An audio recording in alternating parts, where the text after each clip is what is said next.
thought I'd show some of my treble recorders today. I really like the European fruit woods. These are cherry, plum and olive woods. And I've got a rather nice treble here. It's a Mollenhauer Denner and it's in cherry wood. They don't seem to make them in cherry wood yet at Treble. They've got down as far as tenor in cherry, I think. Although maybe there are plans, or maybe one is out. This particular recorder was made for a customer for a special order, and then that customer didn't buy the recorder in the end, and the music shop had it on the shelf, and that's where I found it. And it's really nice. I particularly like cherry because to my ear it sounds really, really bright, and I find that really appealing. It's got a nice curved Baroque windway there, and it's a very Baroque sounding recorder. It's got a sort of typical reedy Baroque sound. It's nice and focused all the way to the top, and it's just a sweet little recorder, really. Okay, so I found a nice tune by Caroline that I was going to play. It's called Beauty in Tears.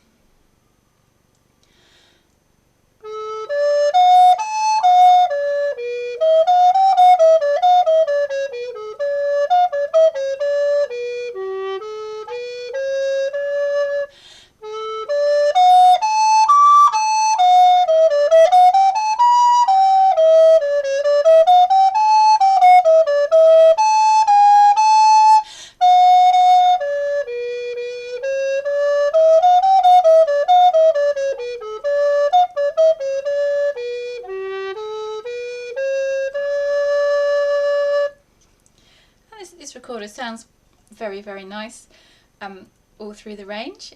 It goes down to the bottom very nicely.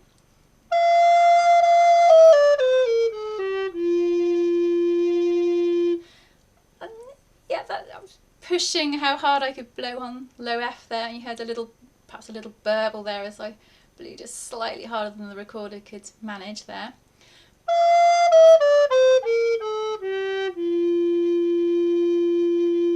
Goes really nicely to the top.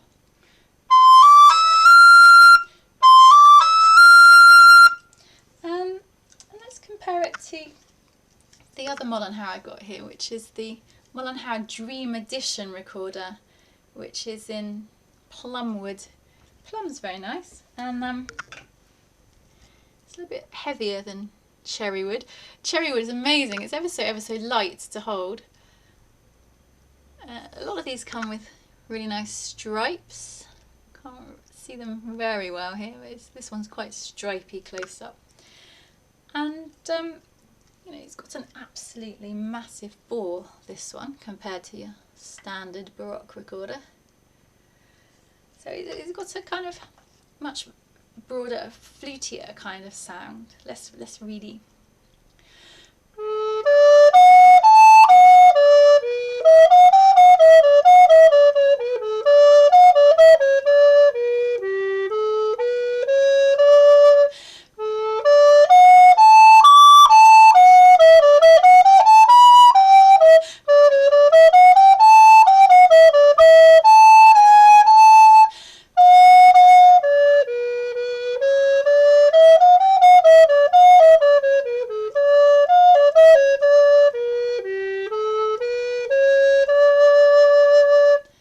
Again, it goes ever so nicely down to the bottom.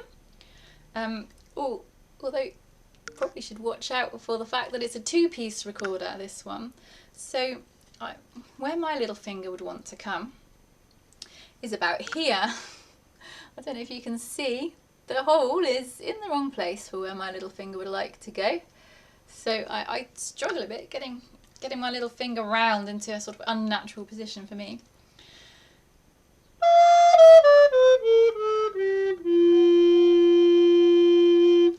It's not quite as loud on bottom F as I thought the Dream recorder would turn out to be, but there we are. It goes very nicely to the top as well.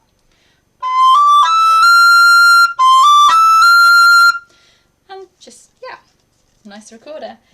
The other wood I've got here, it's an olive wood recorder. People are constantly telling me this one must be palisander, but I promise you it is olive wood. If you look carefully at the grain, it's not a palisander grain. It's definitely an olive wood kind of grain. It just happens to be a particularly dark coloured piece of olive wood for some reason.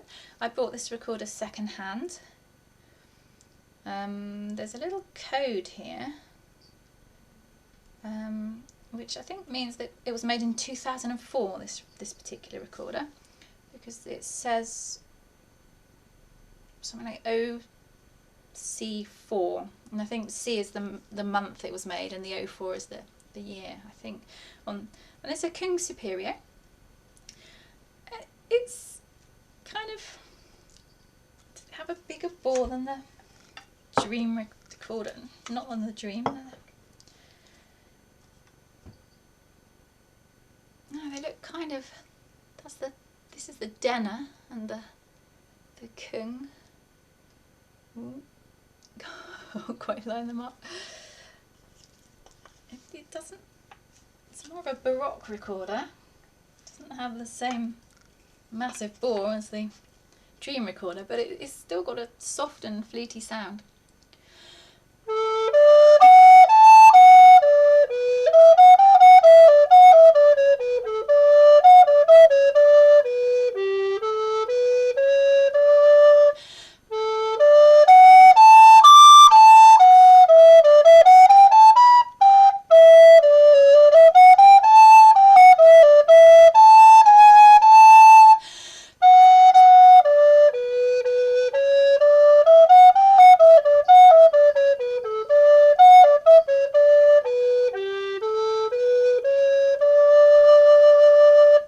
Goes very nicely to the bottom.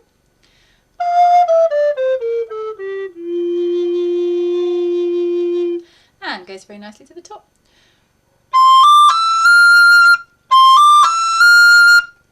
So 3 really, really lovely recorders, and they're all different. They've all got the curved Baroque windway. Even the Dream recorder has got a very Baroqueified windway there. Quite hard to see.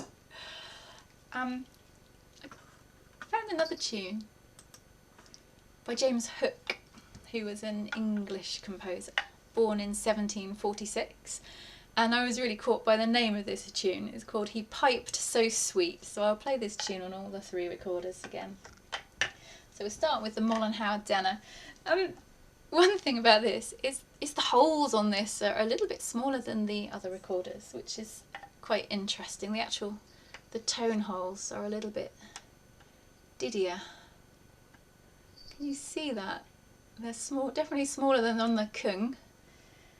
And the Dream recorder's got really quite big, large holes. So, but the Denner model does seem to have smaller ones, and I've got a Takayama Descant soprano recorder in cherry, and that's got really teeny tiny holes as well. So I guess if your fingertips aren't so sensitive and you're having trouble finding the holes, maybe this recorder's not ideal. It's feather light because it's made of cherry, and the holes are small, so that some people find that quite disconcerting. Anyway, He Piped So Sweet.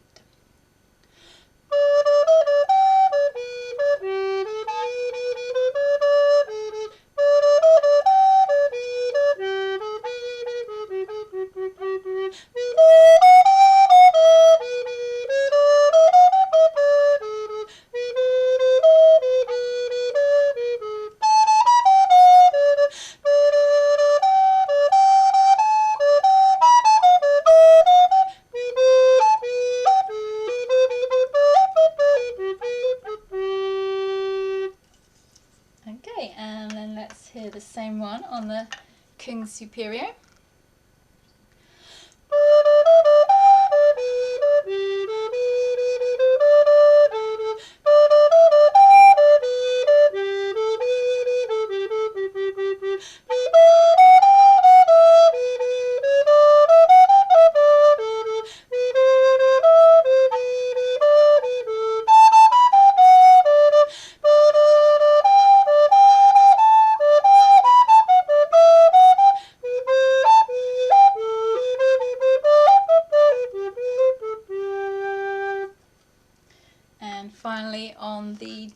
Edition recorder.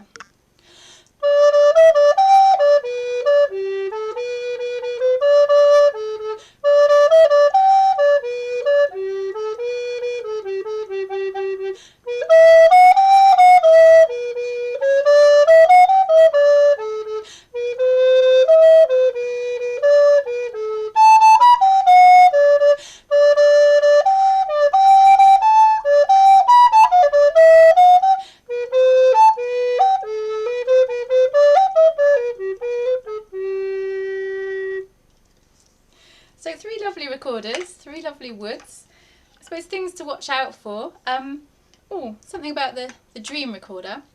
The Dream Edition recorder is different from the normal Dream recorder in pear woods, not just because of the woods, but also because the Dream Edition recorder is hand finished. So perhaps that explains some of the price difference between the two. It's had a bit more work done on it. So just to remember that it's a 2-piece, so it's really worth trying out, because if you can't manage that stretch, it is a bit awkward. And then the Denner with slightly smaller holes, so if you can't cope with that, that's a good thing to remember. You know, and this is the really baroque, reedy sounding one out of the 3. And the Kung Superio, I think they finished these really, really well, and they feel ever so nice, the Kung Superios. It's a little bit heavier, so if you like a heavy recorder to hold, it's quite nice, and the holes feel just, I don't know, they just feel good. So it's just a really ergonomic feeling sort of recorder, but it does have a different kind of sound, and yeah, I'd really recommend, if you can, trying these things out, and if you can't try them out, then hopefully this video's helped. Hope you enjoyed it.